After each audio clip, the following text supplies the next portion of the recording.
In the last months of the war, the disorderly retreat of the German forces transformed Central Europe into a territory in constant movement. In that scenario, the identity of thousands of members of the Nazi apparatus was diluted among fleeing units and destroyed files. It was there where the trail of a doctor from Auschwitz began to dissolve. The withdrawal of Josef Mengele began on January 17, 1945, just 10 days before the arrival of the Red Army at the Auschwitz complex. He left the place following the guidelines established for SS medical personnel, which included transfer to other still operational camps. His immediate destination was Gross Rosen, located in Silesia, where the concentration of units in transit showed the disorder of the final weeks of the Reich. The evacuation of prisoners, the partial destruction of archives, and the forced mobility of commanders and auxiliaries were part of that general process of disintegration. In parallel, in Berlin, the Kaiser Wilhelm Institute eliminated materials linking researchers to the experiments conducted in the camps, which would later hinder the documentary reconstruction of responsibilities. The Soviet advance forced Gross Rosen to evacuate again, and Mengele joined a steady stream of personnel seeking to relocate westward. To reduce risks, he replaced his SS uniform with a Wehrmacht one and accompanied a unit heading to the central region of Czechoslovakia. This movement was replicated at various points along the front. Field hospitals moved without planning, improvised convoys, and medical structures dissolved among columns of soldiers and refugees. In early May, the Soviet advance reached Saas in the Sudetenland, where a motorized field hospital was trying to maintain minimal service despite the lack of supplies and increasing military pressure. There, Mengele met Hans Otto Kahler, a doctor trained in the academic environment of the Kaiser Wilhelm Institute. Kahler managed his temporary integration into the hospital, which allowed Mengele to operate under a functional identity within a unit with little supervision. On the 8th of May, coinciding with the German surrender, the hospital crossed into Saxony, remaining in an uncertain strip between the Soviet occupation and the American advance. In that area, the mobility of unarmed military groups, displaced civilians, and healthcare personnel made any process of individual identification difficult. In the following days, Mengele used several names in the hospital's internal records. One of them, Fritz Ullmann, appeared recurrently. Mobile units of this type lacked centralized mechanisms to verify identities, which facilitated the dispersion of profiles within incomplete or duplicated lists. Shortly after, on the 15th of June, the arrival of American troops forced the unit to dissolve. Mengele attempted to move towards Bavaria by joining a column that initially avoided the Allied controls, but was stopped near Weiden when the lack of fuel prevented continuing the journey. Registered as Josef Mengele, he was classified as an ordinary prisoner of war due to a factor that had decisive consequences. He lacked the blood group tattoo that identified members of the SS. This tattoo, usually located on the upper arm or under the armpit, allowed for the rapid filtering of those who had to undergo specific interrogations. Not having it, Mengele was processed along with Wehrmacht soldiers and transferred to a prisoner camp under administrative conditions that did not contemplate an exhaustive background check. What he did not know was that his name was already listed in documents prepared in the previous weeks. Survivors of Auschwitz had provided information about a doctor involved in selections and experiments, and the United Nations War Crimes Commission had included him in its first lists. He was also listed in the Central Directory of War Criminals compiled by the Allied High Command in Paris. However, that system depended on the coordinated distribution of printed lists to all internment centers, and in many cases, the records were not updated or systematically consulted.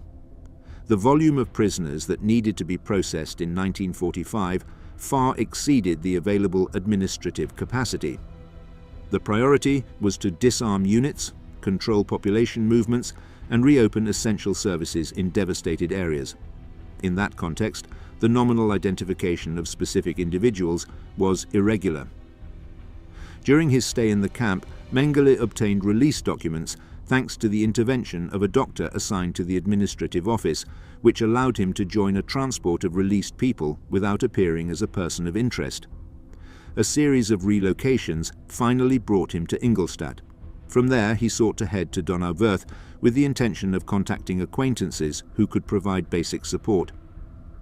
The travel was conducted without strict controls between occupied sectors, which allowed the movement of individuals as long as they had valid documents.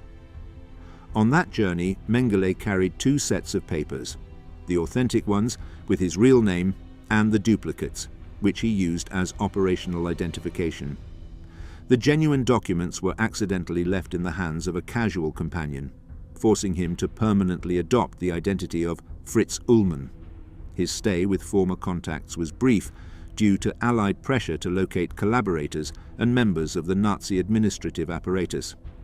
The arrest of one of his acquaintances prompted him to immediately leave the place and head towards the area occupied by the Red Army to retrieve notes he had left deposited before his escape. Upon returning to Munich with that material, he found temporary accommodation in a small environment where his legal situation was discussed in light of judicial processes already initiated in Nuremberg against SS medical personnel. The magnitude of the accusations, the sentences handed down, and the investigations into experiments conducted in the camps presented a scenario in which the risk of identification was progressively increasing. In parallel, family statements emerged stating him as dead, administrative records that marked him as missing, and vague references that circulated among different Allied organizations. The lack of a recent photograph, the absence of a verifiable address, and the emergence of contradictory reports consolidated a situation where various files recorded him without full consistency of data. This dispersion formed the starting point of a fragmented documentary journey, where a known name coexisted with an individual who progressed without being tracked coherently. In occupied Germany, reconstruction progressed faster than administrative purification. Millions of displaced persons mingled with former soldiers, refugees, and officials without a clear destination. In that framework, without centralized control, a name could easily be lost. Thus began to solidify the distance between an individual hidden in Bavaria and a file that was just beginning to form. Isolated on farms in the region and steadily using Fritz Ullmann's identity, Josef Mengele took advantage of the saturation of workers in transit to dilute any reference to his past. Agricultural employment offered discretion and mobility, and rural communities, accustomed to receiving temporary labor, did not rigorously register those who worked for brief periods. The presence of networks composed of former members of the Nazi Party or local sympathizers facilitated lodging, intermediaries, and basic documents that allowed him to move without attracting attention. The anonymity also depended on avoiding unnecessary checks. Each inspection by the Allied authorities in nearby towns required modifying routines, changing accommodation, or adopting a variation of identity. Fritz Ullmann was one of the most used during these years, especially in areas where the name Ullmann might be too well known in the local records. The multiplicity of documents in circulation and the scant supervision favored the continuity of that cover-up, while the Allied military administration sought to stabilize territories still suffering from resource shortages and unusual internal mobility. Meanwhile, in different European archives, scattered references to the Auschwitz doctor began to appear.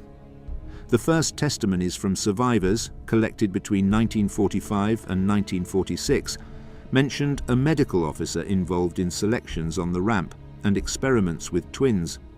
The physical descriptions were imprecise, and most of the accounts focused on procedures, not identifying features. The confusing spelling of certain surnames, the absence of recent photographs, and the lack of a verifiable address prevented the consolidation of an unequivocal profile. The United Nations War Crimes Commission received multiple statements mentioning a doctor named Mengele.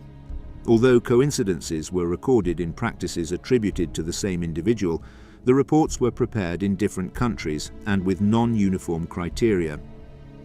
The limited communication between investigative groups delayed the development of a coherent dossier. In some documents, the name appeared linked to the Auschwitz medical unit. In others, it was listed only as a secondary reference within broader lists of SS medical personnel. The German civil administration added even more confusion by registering Josef Mengele as deceased based on family statements collected in 1946. The acceptance of that death without thorough verification consolidated a structural discrepancy. In the civil records, he appeared as dead, while in certain Allied lists, he was listed as a suspect. The lack of coordination between both sources made it unlikely that a clerk would relate both sets of information, which significantly reduced the possibility of activating a specific search. Starting in 1947, the Freiburg prosecutor's office initiated a preliminary investigation focused on the doctors who had acted in Auschwitz. Mengele's name emerged linked to more detailed testimonies about experiments with twins and selections of newly arrived prisoners. However, the extraordinary workload of the prosecutor's office and the limitation of resources made it difficult to advance in each individual case. The file was integrated into a larger collection of documents awaiting the arrival of new investigators, or the creation of broader structures for criminal prosecution. In parallel, Mengele maintained an irregular flow of contact with his family through intermediaries who avoided leaving direct traces. Hans Sedlmayr, an employee of the family business in Günzburg, was responsible for transmitting messages, managing money transfers, and coordinating safe routes for the fugitive. The company Mengele & Söhne, dedicated to agricultural machinery, had sufficient local influence to operate with relative stability in a post-war environment that demanded the reconstruction of essential sectors. Around 1948, options to leave Germany began to be evaluated. Conversations between the family and intermediaries pointed to South America as a viable destination. The situation in Argentina offered favorable conditions, flexible migration policies, a considerable presence of German immigrants, and availability of travel documentation that did not require deep verification of the applicant's past. However, to access that system, it was necessary to consolidate an operational identity solid enough to apply for travel documents without risk of detection. The clandestine networks that facilitated the escape of former Nazis operated with routes that crossed southern Germany into Austria and Italy. These structures used passage points controlled by smugglers, local contacts in the Alpine passes, and occasionally the collaboration of certain ecclesiastical or administrative officials. Mengele integrated into one of these routes at the beginning of 1949, following precise instructions to move towards the Brenner region with a combination of rail transport and journeys on foot. On the 18th of April 1949, he crossed the Alpine border with a guide who knew the movements of the border patrols. Once in Italian territory, he headed to Vipiteno and later to Bolzano, where he received logistical support and economic resources. In that context, each step depended on provisional documents that had to be replaced before any formal control.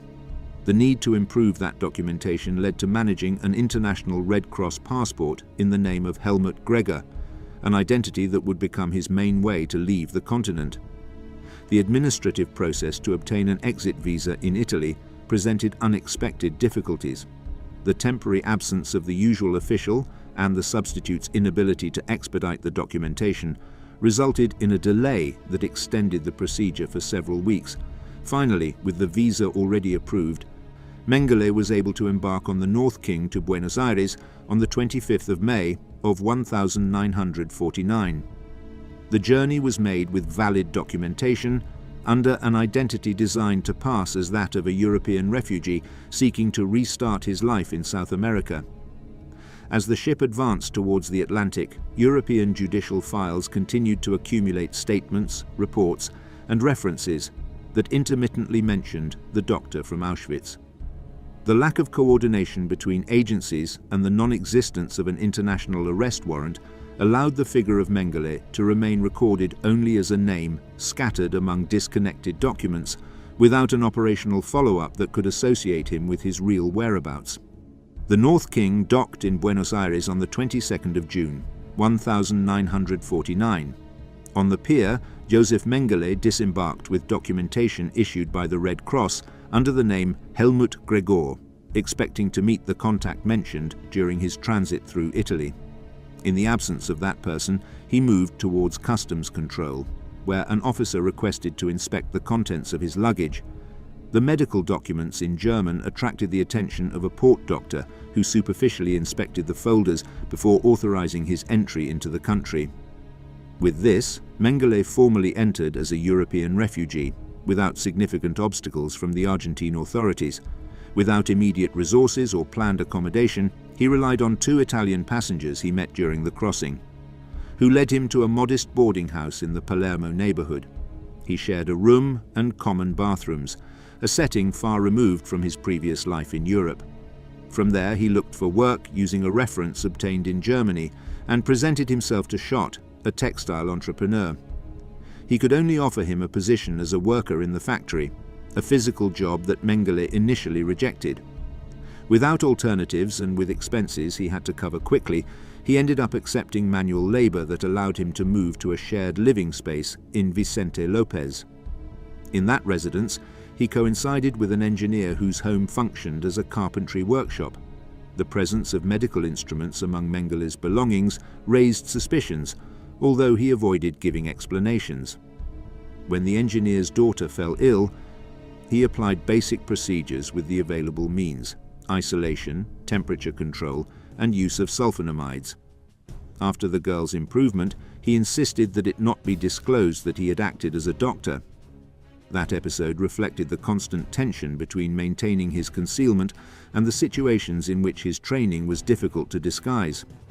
During those first years in Buenos Aires, he kept a written record that was soon interrupted and did not reappear in later documents. In parallel, letters sent to Germany are preserved in which he described a city that combined modern infrastructure, intense cultural activity, and a wide presence of European communities. The existence of newspapers in German, continental-style cafes, and architecture reminiscent of European capitals facilitated his initial adaptation to the urban environment. The German colony in Argentina was structured and had schools, cultural associations, and mutual support networks that had been functioning since before the war. In this framework, new immigrants could integrate with relative ease. Argentine society maintained deep political and social tensions, with a very influential Catholic Church and nationalist sectors that had shown sympathies for the Axis during the 1940s. This context made it easier for newly arrived Germans, even under doubtful identities, not to raise suspicions as long as they complied with the formal immigration procedures. Various newspapers linked to the German community had expressed positions favorable to the Third Reich before and during the war.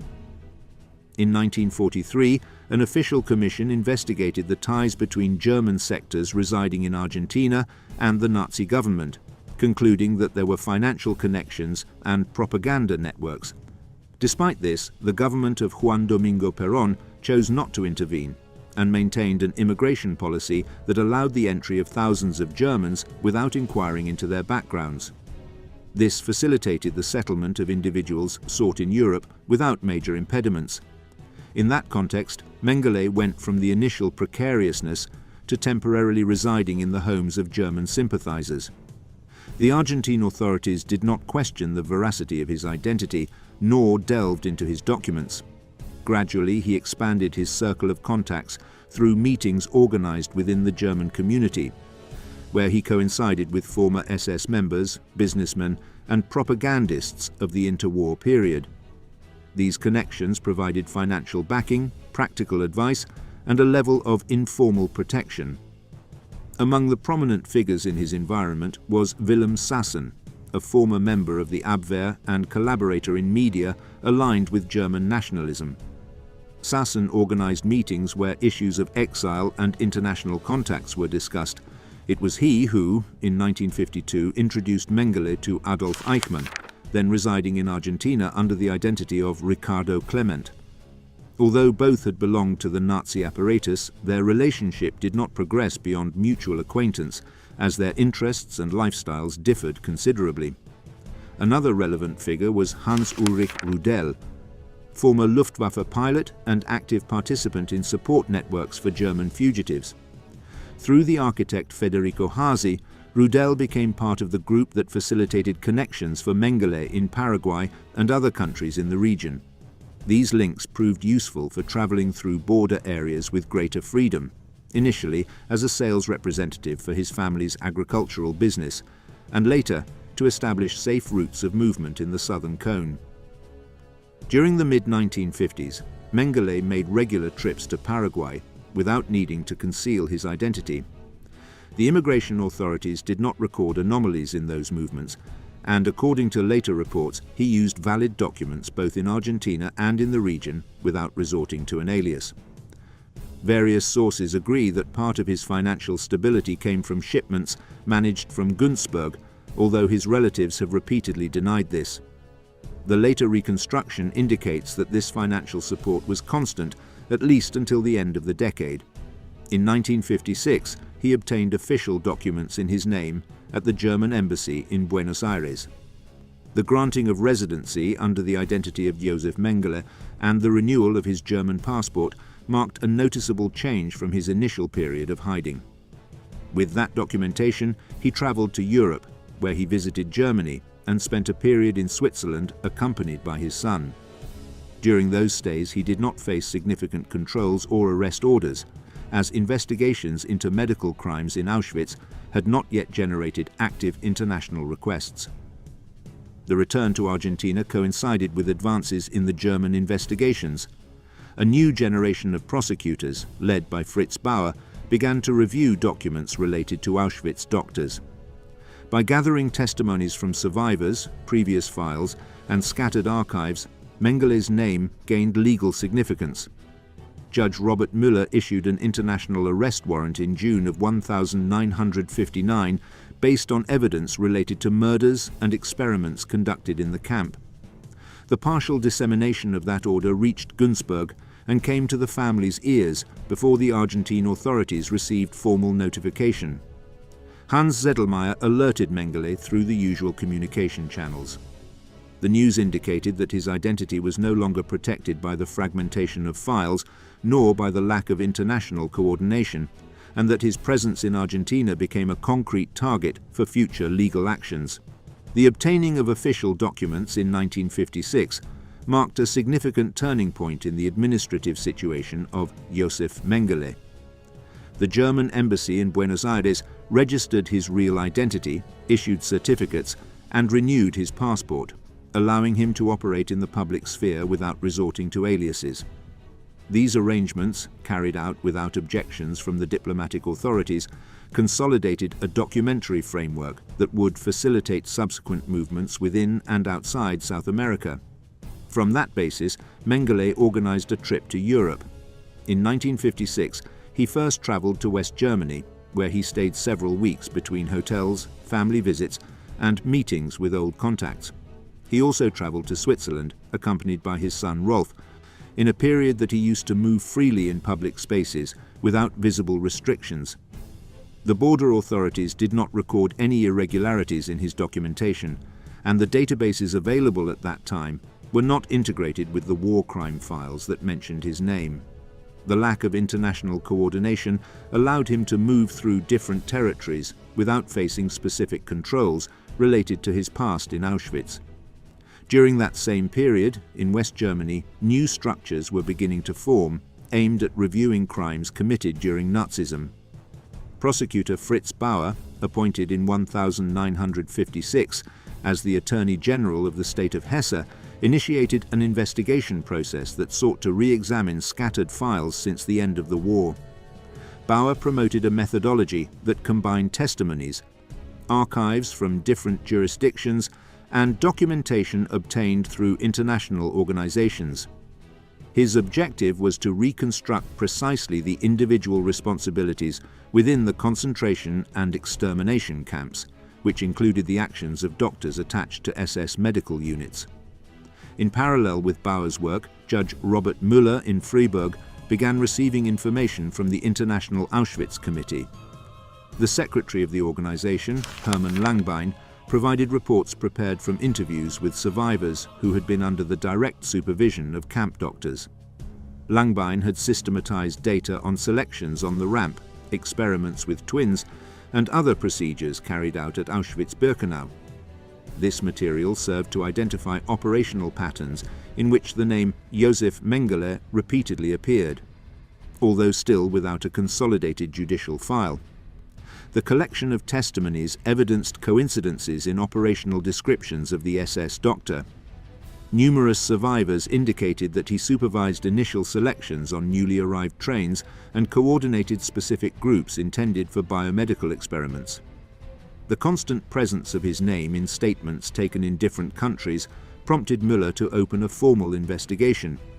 Added to this were reports on experiments with twins, collected since 1945, detailing anthropometric measurements, injections of analysis substances, and comparative examinations conducted on child prisoners. Each testimony was integrated into a dossier that identified Mengele as directly responsible for procedures that resulted in the death of an unspecified number of people. During 1958 and early 1959, German prosecutors continued gathering additional documentation. Administrative records recovered from Auschwitz, lists of medical staff, and correspondence seized in Germany in the immediate post-war years were incorporated. The absence of recent photographs made it difficult to establish an updated visual identification, but the convergence of testimonies and archives allowed the prosecution to be supported legally. The investigation progressed to the point where Müller drew up an international arrest warrant. In June of 1959, the Court of Freiburg issued said document. The order formally accused Josef Mengele of premeditated murder and participation in medical experiments involving the death of prisoners. It was distributed through diplomatic channels and sent to international police organizations, including Interpol. West Germany requested the collaboration of various embassies and governments, including the Argentinian, to proceed with his capture. However, the process faced a structural obstacle. Argentina did not maintain an extradition treaty in force with West Germany, which limited the capacity for legal response. Furthermore, the political situation in Argentina did not favor the judicial initiative. Part of the German community in the country maintained support networks for refugees from the Third Reich, and certain official institutions were reluctant to get involved in complex extradition processes. The local authorities did not have precise information about Mengele's current whereabouts, and there was no mechanism that required a thorough review of previous immigration records where his name had appeared legitimately since 1956. The leak of the order in Germany complicated the operation. Information derived from the Günzburg police reached the hands of the Mengele family before formal notification reached the Argentine authorities. Hans Zedelmeier, an employee of the family business and a regular liaison, sent an urgent notice through previously established communication channels. From that moment on, the risk of location increased, as the mention of the case in the European press generated greater interest in the fugitives' movements and expanded the public dissemination of his name. After receiving the warning, Mengele reorganized his situation in Buenos Aires. He reduced contacts, abandoned known residences, and moved to less visible environments within the German community. He activated the support mechanisms he had developed in previous years, resorting to intermediaries with international connections. Among them was the architect Federico Haas, whose relationships with Paraguayan authorities offered alternatives for mobility and residence. Hans-Ulrich Rudel also intervened, a central figure in protection networks for Germans in South America. In the following months, the combination of judicial pressure in Europe and the risk of exposure in Argentina created a scenario in which staying in Buenos Aires was no longer viable. The routes to Paraguay began to acquire strategic importance, both for migratory flexibility and for the political climate favorable to European refugees. The support structure already installed in the region oriented its next steps toward a destination where it had contacts, residency possibilities, and documentary facilities. The arrest warrant issued in West Germany in June of 1959 generated an immediate change in the situation of Josef Mengele. The leak that reached Günzburg allowed his family to act before the notification went through diplomatic channels. Hans Sedlmayr conveyed the warning to Buenos Aires, indicating the need to abandon the usual residence and activate the shelters planned years before. With this, the support structure began to operate according to the plans established for contingencies of this type. Mengele first moved to a rural property on the outskirts of the Argentine capital. For several weeks, he limited his movements and avoided contacts that could expose him. His allies in Argentina and Paraguay monitored possible signs of surveillance, while safe routes to cross the Paraguayan border were assessed.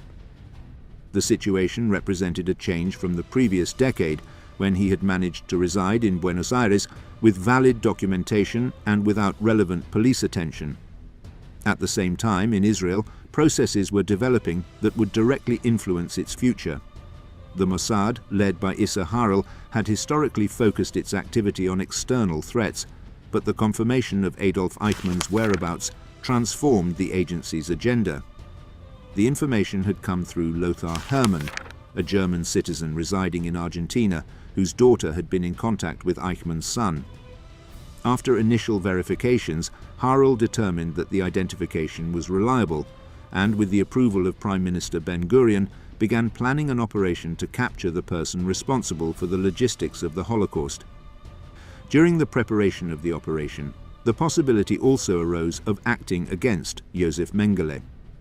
Unlike Eichmann, who used the alias Ricardo Clement, Mengele appeared in official documents since 1956 with his real name and traveled between Argentina and Paraguay without apparent restrictions. This circumstance made his capture an additional objective that, from the operational perspective, could be considered viable as long as it did not compromise the main mission. However, an initial error delayed the operation. The first verification at the address indicated by Hermann led to the information being discarded due to confusion with the identity of the owner. This oversight postponed the tracking of Eichmann for more than 1 year and allowed Mengele to continue moving between both countries without any direct surveillance on his surroundings. It was not until April of 1960 when Harel decided to personally oversee the operation. On May 11, 1960, a Mossad team captured Eichmann on a street in San Fernando. He was taken to a safe house where he remained under strict guard. While the next steps were being organized, Eichmann mentioned an address related to Mengele, a boarding house in Vicente Lopez run by a German woman. Harel already knew that address, but the confirmation obtained during the interrogations prompted further checks. The additional objective clashed with the evaluation of several agents. Zvi Aharoni, primarily responsible for tracking Eichmann, warned that a second parallel operation put the extraction of the prisoner at risk. The activity around the pension had to be kept to a minimum to avoid alerting the Argentine authorities. Nevertheless, Harel considered that the possibility of locating Mengele was sufficiently relevant to allocate limited resources, always subordinated to the main operation. To move forward with the verification, Harel incorporated Benjamin and Ada Efrat, Israelis residing in Buenos Aires, whose fluency in Spanish facilitated the infiltration. Together with Meir Lavi, another team collaborator, they monitored the boarding house and recorded resident movements using hidden cameras. None of the observed individuals matched the suspect. The indirect consultation with the mailman indicated that a man with that name had lived there, but that he had left the residence weeks earlier. Harel decided to expand the investigation to other points related to Mengele's work activities in Argentina.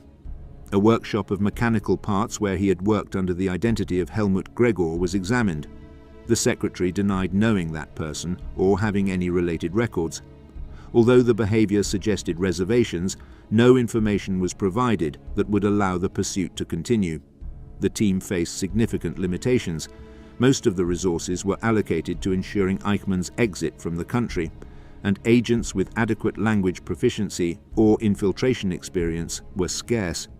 In light of this, Harel requested reinforcements from Tel Aviv, including members of a special commando capable of acting directly on the boarding house if a solid lead emerged. The plan was to verify the identity of all residents and, if they found Mengele, transport him to the plane that was already scheduled to evacuate Eichmann. A final inspection ruled out that option. Benjamin Ephrat entered the boarding house pretending to be a boiler technician. The current residents were United States citizens, and there was no trace of the former guest. Meanwhile, Lavie made a phone call to the manager, inquiring about former residents. The action, considered reckless by Harel, showed that continuing to press that line of investigation could raise unnecessary alerts. With the operational window closing, Harel admitted that the secondary objective could not continue without compromising the main extraction. According to his estimates, Mengele had left the pension just weeks earlier. Subsequent reports would indicate that he had been residing predominantly in Paraguay since May of 1959, and his visits to Buenos Aires had become sporadic, which reinforced the difficulty of locating him in an already monitored urban environment. The operation against Eichmann concluded on the 20th of May 1960, when the agents managed to board him on an El Al flight from Ezeiza. He was presented as a sick crew member, medicated with sedatives to prevent resistance and maintain a discreet profile during the transfer. The mission was considered an operational and political success for Israel. The diplomatic repercussions manifested immediately. Argentina officially denounced Israel before the United Nations Security Council, which on the 5th of June approved a resolution condemning the violation of its sovereignty. The tensions led to riots and attacks against Jewish institutions in several South American countries. In Buenos Aires, Montevideo, and other capitals, violent incidents were recorded that even reached diplomatic residences. In the midst of that climate, the Mossad began a new phase of search focused exclusively on Mengele. A special unit was created with an operational base in Paris and with Zvi Aharoni at the helm. Teams were deployed in Europe and South America to track movements of his former protectors, review family contacts, and penetrate networks that still offered support to German fugitives. This effort would mark the start of a prolonged pursuit that, despite its initial intensity, would be affected by changing strategic priorities. When the Mossad operation in Buenos Aires was beginning to conclude, Josef Mengele had already moved to Paraguay, following a plan designed by his entourage. Federico Haas had managed contacts with officials of Alfredo Stroessner's regime and organized temporary shelters on rural properties intended to receive European fugitives. The transfer was carried out in stages, starting with a movement to the province of Misiones in northeastern Argentina, where he stayed at an estancia belonging to the German businessman Alban Krug, known for providing accommodation to Germans wanted by international justice. From Misiones, Mengele accessed routes that connected with Paraguayan areas of low surveillance. The Stroessner regime maintained personal and political ties with German immigrants, which allowed for discreet entries without strict controls. Once in Paraguayan territory, Mengele used support networks already established by Haas and by German residents who maintained direct relationships with government institutions. These networks offered transportation, preliminary documentation, and lodging, preventing his presence from arousing suspicion. Between 1960 and 1961, Mengele settled in various rural properties, while the procedures to obtain Paraguayan citizenship progressed. The process was carried out with his real name and had the support of individuals with relevant positions in public administration. Alejandro von Eckstein acted as an intermediary with the Ministry of the Interior, while Werner Jung provided a testimonial statement necessary to complete the file. The procedure advanced without significant objections, reflecting a flexible legal framework and favorable coordination between sponsors and authorities. In October of 1960, the Paraguayan Ministry of the Interior officially issued the identity card in the name of Josef Mengele. Shortly after, he obtained a certificate of good conduct, a usual requirement to validate naturalization. The process was ratified by Judge Luis Martinez Miltos, who accepted the submitted documentation and affidavits provided by his sponsors. The absence of an extradition treaty between Paraguay and West Germany practically reinforced the protection that the state could offer the newly naturalized citizen. With Paraguayan documentation, Mengele arranged the purchase of a piece of land in the department of Alto Paraná, where he sought to establish a more stable base than the estates used up to that point.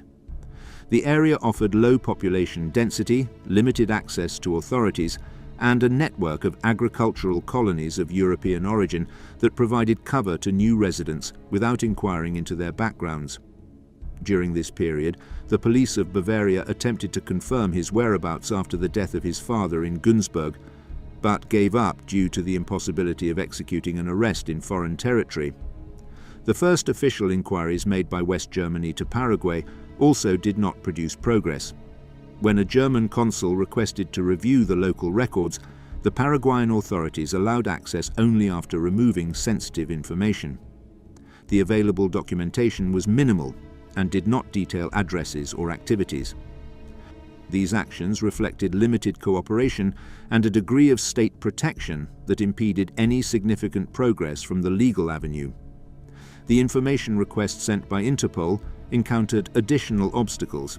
The organization then maintained a restrictive stance regarding crimes linked to the Nazi period, considering them of a political nature and therefore outside its operational competence. This interpretation reduced the possibility of generating international alerts and allowed countries like Paraguay to maintain a wide margin to manage their own decisions about naturalized residents. In Europe, the German prosecution resumed formal extradition requests between 1961 and 1963, but the Paraguayan government responded by reiterating that national legislation prevented the extradition of Paraguayan citizens. Moreover, it considered the alleged crimes as acts committed in a political context, an argument sufficient to block requests without entering into criminal analysis. Although the Nuremberg principles established that crimes against humanity could not be classified as political offences, Paraguay remained within its own internal regulations. In Israel, the Mossad evaluated the possibility of a covert operation on Paraguayan territory. However, the country presented adverse operational conditions: centralized territorial control by the regime, notable military presence, and active protection of certain German residents. The probabilities of success were low and the diplomatic risks considerably greater than in Argentina. Under these conditions, initial attempts at engagement were limited to superficial checks carried out by agents traveling with covert identities. The members of the special unit formed after the capture of Eichmann traveled to Paraguay under various covers, such as historians or commercial representatives, but they were unable to approach the protective core surrounding Mengele. Any inquiry about newly arrived Germans generated distrust among local residents, which made obtaining information difficult. Direct surveillance was impracticable. By 1964, the environment that supported his security began to show signs of wear. The death of key figures, combined with renewed investigations from Europe and legal movements that, although they did not prevail, increased the pressure on his name, led to considering alternatives outside of Paraguay. Despite state protection, the increase in international requests and the possibility of internal political changes made it evident that his situation could change relatively quickly. At the end of that year, he embarked on the journey to Brazil. The trip was made via overland routes frequently used by smugglers and irregular migrants, which allowed avoiding formal border controls. Brazil offered a vast geographical environment, isolated rural communities, and a significant presence of German emigrants, conditions that allowed for settling without attracting immediate attention. From that moment, his trajectory would once again depend on private networks rather than the direct protection of a state. Josef Mengele's arrival in Brazil occurred through land routes used by smugglers and irregular migrants. His first stop was São Paulo, the industrial center of South America and a city marked by a wide European immigration that created spaces where a foreigner could go unnoticed. In that environment, he received immediate support from Wolfgang Gerhard, a German resident in Brazil since the late 1950s, and an active figure in circles where National Socialist ideas persisted. Gerhard provided contacts, territorial guidance, and access to local networks accustomed to receiving political fugitives and war criminals. From São Paulo, Mengele was transferred to a property in Itapecerica, where Gerhard introduced him to the Hungarian couple Géza and Gita Stammer. The Stammers managed a farm in Nova Europa. an agricultural town with a notable presence of German settlers. They agreed to host him under the name Peter Hochbichler, an identity he used to justify his stay in the area. He presented himself as a Swiss citizen interested in Brazilian rural life and willing to collaborate in tasks related to animal care and general maintenance of the property. In Nova Europa, his integration was irregular. Although he showed skill in surgically intervening on a calf and contributed useful knowledge in veterinary matters, his behavior raised doubts among workers and neighbors. He dressed formally, avoided being seen without a hat, and showed little skill in basic agricultural tasks. His accent, technical vocabulary, and cultural background contrasted with the profile of a typical immigrant interested in engaging in rural activities. During those years, Brazil offered conditions that favored concealment. The extensive territory, the demographic dispersion, and the presence of foreign communities with their own social structures facilitated mobility without precise record. However, Mengele's stability with the stammer began to deteriorate when the couple noticed discrepancies between his account and his daily behavior. Casual reviews of old photographs and neighbors' comments about his German origin contributed to increasing the distrust. The real identity of their guest became clear when Gitta Stammer found an image featuring an SS doctor with features similar to Hochbichler's. After confronting him, the couple chose to seek support from Wolfgang Gerhard, who coordinated measures to reorganize the situation. The notice also reached Germany, and Hans Sedlmayr traveled to Brazil to evaluate alternatives, bring resources, and maintain the necessary connections for protection. The cohabitation continued, though marked by increasing tensions. In parallel, the Mossad was undergoing a period of changes. The unit created after the capture of Adolf Eichmann kept the search for Mengele open, but the lack of concrete information prevented any operational action. From Paris, Zvi Aharoni centralized the collection of reports coming from Latin America. The deployed agents traveled to Paraguay and Brazil with different covers, such as commercial representatives or technical advisors, but they could not accurately identify individuals in his environment or locate him physically in any of the investigated locations. The German prosecutor's office also kept the file active, although with limited results. Cooperation requests sent to Paraguay continued to be rejected on legal grounds, and there was no conclusive evidence to justify a formal request to Brazil. Diplomatic reports mentioned the presence of Germans with a military past in rural regions, but none provided verifiable information on their exact whereabouts. The Brazilian authorities, for their part, showed no interest in initiating investigations related to crimes committed in Europe 2 decades ago. In Serra Negra, where he temporarily settled with the Stammers, Mengele worked in carpentry and general maintenance. The mountainous area, less populated and with a regular presence of European immigrants, offered a greater level of anonymity than available in Nova Europa. Nevertheless, the coexistence gradually deteriorated. The couple chose to separate from him and resumed their activities without maintaining further contact. The split forced a search for a new place to settle and reconfigure his support network. In that context, the Bossets appeared, an Austrian couple residing in Brazil who agreed to host him after receiving references through German intermediaries. The Bossets lived on the outskirts of São Paulo and had a discreet social network, formed mainly by European emigrants, with a life established in the country for several years. For Mengele, their home offered stability in a stage marked by repeated displacements. The Bossets were reserved, avoided unnecessary contacts, and maintained an orderly domestic life that allowed them to incorporate a guest without attracting public attention. In the mid-1960s, the international search lost intensity. In Israel, the Mossad redirected its resources towards operations considered to be of immediate security, especially those related to the growing regional tension in the Middle East. The lack of recent photographs, his limited mobility to rural areas, and the protection from groups of expatriate Germans reduced the likelihood of locating him with conventional methods. The operation was shelved in 1967, and no international agency took on an active role in his pursuit during the following years. Over time, Mengele's integration into the Bossert environment became solid. He remained in Brazil using different aliases and reducing his movements to strictly necessary ones, staying within a small circle that avoided any questioning of his identity.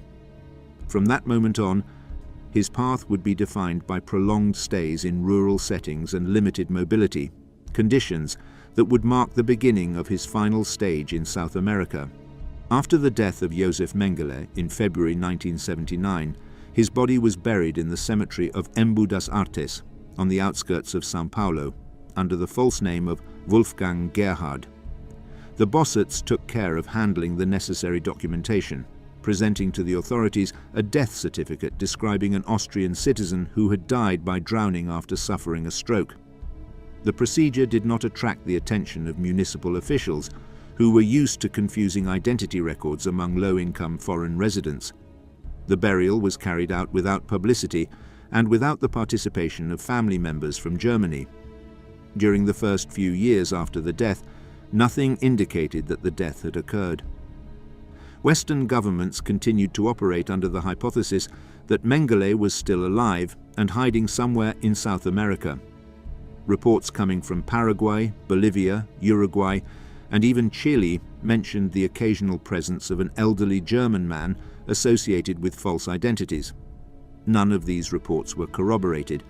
The lack of confirmation, combined with decades of successful evasion, contributed to maintaining the myth that the doctor of Auschwitz continued moving with the same impunity that had characterized his escape since 1945. In the early 1980s, the search made few significant advances. The West German authorities kept the file open, but leads were scarce, and much of the resources were allocated to other judicial priorities. In the United States, the Office of Special Investigations, OSI, created to pursue Nazi criminals residing in its territory, had no authority to operate abroad beyond coordination duties. In Israel, the Mossad had officially shelved the operation since the late 1960s and showed no signs of reactivating it. International interest resurged in 1985 with the 40th anniversary of the liberation of Auschwitz. In Jerusalem, a symbolic trial was organized before hundreds of attendees, including more than 100 survivors who recounted the abuses suffered in medical experiments and the selections made on the ramp. This act, without direct legal effect, had a considerable impact on public opinion and pressured governments to resume the search with greater rigor. Simultaneously, Simon Wiesenthal and the Vienna Documentation Center increased the dissemination of reports about possible whereabouts. Wiesenthal insisted that Mengele had been seen in Paraguay and continued to receive state protection. Media pressure prompted West Germany, the United States and Israel to form a joint task force. This team began to review information accumulated since the 1950s, refining contradictory testimonies and analyzing financial movements linked to the Mengele family. At the end of April of 1985, the decisive turn occurred. In Munich, Hans Sedlmayr, former financial administrator of the Mengele family and a key figure in their economic support for decades, made comments in a private conversation that were interpreted as hints that the fugitive had died years ago. The person who heard the conversation contacted the authorities. The Frankfurt prosecutor's office immediately issued a search warrant for Sedlmayr's residence. The operation was kept strictly confidential to avoid leaks, a problem that had frustrated previous attempts. On the 1st of May of 1985, the Federal Police, BKA, executed the order. During the inspection, they found correspondence sent from Brazil by Peter Hochbichler and Wolfgang Gerhard, identities used by Mengele. The letters included details about his state of health, references to rural stays, and thanks for money shipments. A small file was also found with addresses and names linked to Germany, Paraguay, and Brazil.